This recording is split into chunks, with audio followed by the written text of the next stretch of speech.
Hi y'all. So today I'm going to be doing a video on how to become a flight attendant, or how I became a flight attendant. So first tip of the day, we're just going to get right into it. First tip is going to be apply everywhere. So you don't want all your eggs in like one basket. You want multiple options just in case one doesn't want you or one isn't exactly hiring at the moment. What I did was I Googled airlines that are hiring for flight attendants, like right now. So that way I wasn't applying and, you know, they weren't exactly even looking for people. So look up who's hiring, apply to all of them. And this one is not, the next one's not necessarily, like, you don't have to have it, but it's always a good thing to do it, which is a good resume or a resume in general. I also looked up, before I did my resume, I looked up qualities they look for in a flight attendant. So anything in customer service, anything in like sales, if you speak a second language, that's always good to put on there. And if you don't have any of the first three, just put as much as you can of like customer service, which almost everybody has, which is like, even if you work at McDonald's, Taco Bell, because I worked at Taco Bell for almost 6 years. Taco Bell, any like service jobs, waitress, worked at a restaurant, anything like that, always include that. So apply everywhere, a good resume, and also once you get to the interviewing part, have confidence in your interviews. That's going to be a big part of what gets you in the door. I chose to do a group interview. So once so I'm gonna just get you to the process where I was at in this part. I applied to 3. It was Endeavor, SkyWest, and I think I applied to Spirit. I got an interview with 2. I think Spirit was not hiring at the time, which is when I started looking it up, because Spirit was the first one I applied to. I got a group interview, like I said, for a group interview within like a week for SkyWest and Endeavor, which are both regional.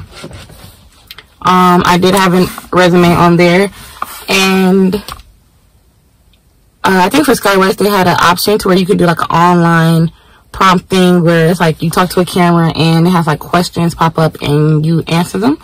I wanted to do a group interview so that hiring people can have a better feel for my personality, so they can better get to know me. I'm not sure if they ask different questions in the online versus the group interview, but I know it's a little more personal in person, so that's why I chose that. And yeah, just confidence in your interviews, dress professionally. I had on like a black and white striped button up with like some dress slacks and like some flats. Simple, real simple. Just keep it professional. I had on a watch, and I don't think I had like earrings on or anything like that. My hair was done. That was just it. And so the next tip is, always check your email. Once you apply and you've done you put your resume in, you've applied, you applied everywhere, and you have done the interviewing part, check your email. Always check your email. Check it every day. I was checking like 10 times a day. I was checking like 10 times a day just to stay updated on any paperwork they may ask you for, any any paperwork they may ask you for, anything they might ask you to do after, like an assessment, anything like that. So always check your email. And then once you've done the interviewing process, you know, you got past that, you made it, you're about to go to training, fully commit. Don't half step with training. I promise you, your instructors are going to notice who wants to actually be there and who's there for like the wrong reasons, you know, or who's just there like to see if they get it. Like, you don't really want to be here.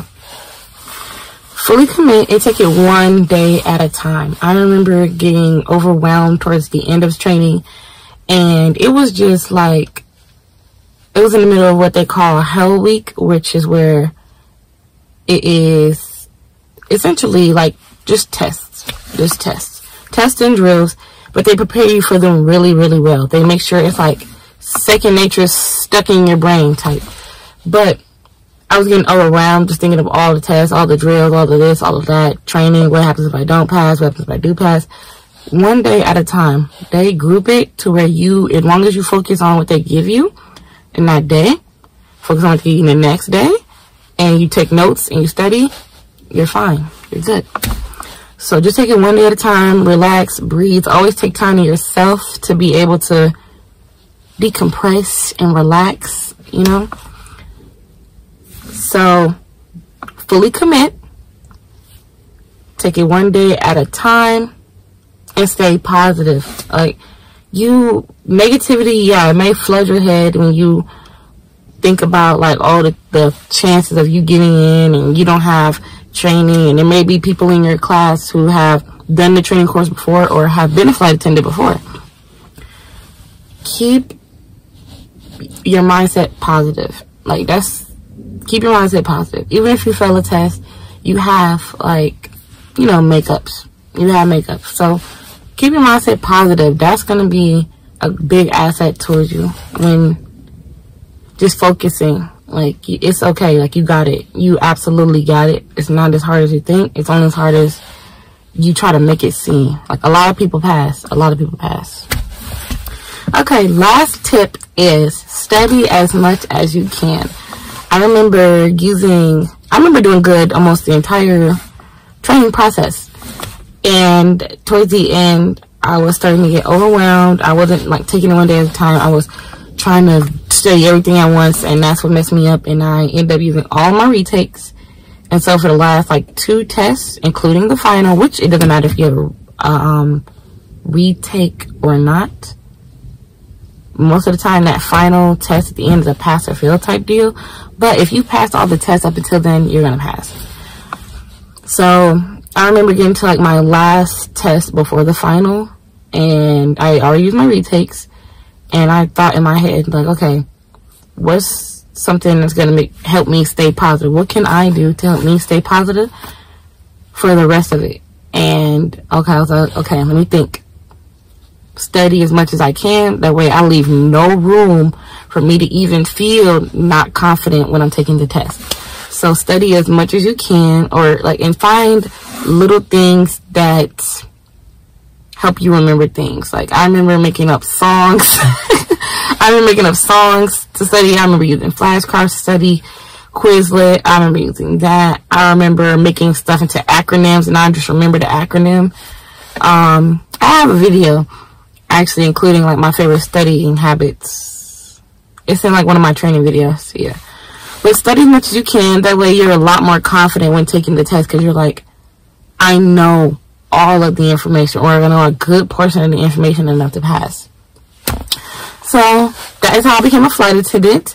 I hope this helps a lot of you with your flight attendant journey. Please comment what airlines you're applying to. I'm really interested to see, because I live on like the northern East Coast, so a lot of airlines that are on the West Coast and down south I never even heard of, much less seen. I know the airlines I apply to, you gotta be at least 21, but I've heard of airlines like accepting people as young as 19.